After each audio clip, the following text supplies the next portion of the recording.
വാർത്തകൾ വിശദമായി. കേരള ബജറ്റ് നിരാശാജനകമാണെന്ന KPSTA.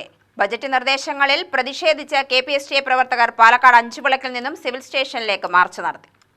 ജീവനക്കാരുടെ ആനുകൂല്യങ്ങൾ എല്ലാ ബജറ്റിൽ ജലരേഖയാണെന്ന് തെളിയിക്കപ്പെടുന്നുവെന്നും നിയമസഭാ അംഗീകാരത്തെക്കുറിച്ച് ബജറ്റിൽ മിണ്ടാട്ടമില്ലെന്നും KPSTA ആരോപിച്ചു. ശമ്പള പരിഷ്കരണ കമ്മീഷൻ നിയമം ഉണ്ടായില്ല.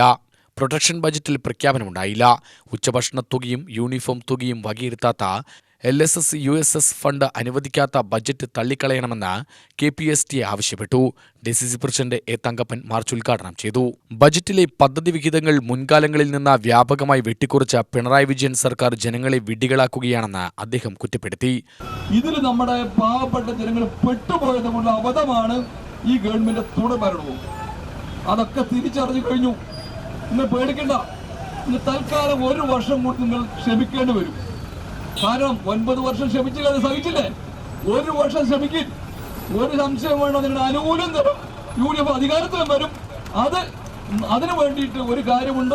ഇവരുടെ വഞ്ചനക്കെതിരായിട്ടുള്ള പോരാട്ടത്തിൽ വിട്ടുകൊടുക്കരുത്. ഇനിയുള്ള ഒരു മാസം ഒരു വർഷവും ഇവർക്കെതിരെ നിരന്തരമായ പോരാട്ടം നടത്തണം.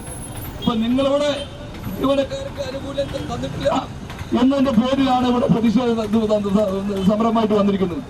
പക്ഷേ ഭരണത്തിന് അനുകൂലിക്കുന്ന സംഘടനകൾ, ജീവനക്കാർ നാണവും മാനവും ഇല്ലാതെ ഈ ഭരണത്തിന്റെ കൊള്ളരായ്മയും പോലും അഭിവാദ്യം അർപ്പിച്ചുകൊണ്ട് അതുപോലെ തന്നെ ആ പ്രകടനം നടത്തുക എന്ന് പറഞ്ഞാൽ ഈ ജീവനക്കാരെ വഞ്ചിക്കുന്നതിന് തുല്യമാണ്. കാരണം ഒന്നും കിട്ടിയില്ലെങ്കിലും ഞങ്ങൾ താങ്ങും, അല്ലെങ്കിൽ അതിനെ ആഹ്ലാദപ്രകടനം നടത്തുമെന്ന് പറയുന്ന ഏത് രീതിയിലാണ് അവർ മുന്നോട്ട് പോകുന്നത് അറിയില്ല. റവന്യൂ ജില്ലാ പ്രസിഡന്റ് ഷാജി എസ് തെക്കേത്തിൽ അധ്യക്ഷത വഹിച്ചു. ചടങ്ങിൽ KPSTA സംസ്ഥാന senior vice president B. Sunilkumar മുഖ്യപ്രഭാഷണം നടത്തി. സംസ്ഥാന നിർവാഹക സമിതി അംഗങ്ങളായ ജിംസ് തോമസ്, K. ശ്രീജേഷ്, രമേശ് പാറപ്പുറത്ത്, ബിജു ജോസഫ്, ജില്ലാ secretary M. Sreejith, K. Sasikumar, PG Devarajan, Satheesh, C. Sajeevan, ML Rajamohan, treasurer K. Sumesh Kumar എന്നിവർ സംസാരിച്ചു.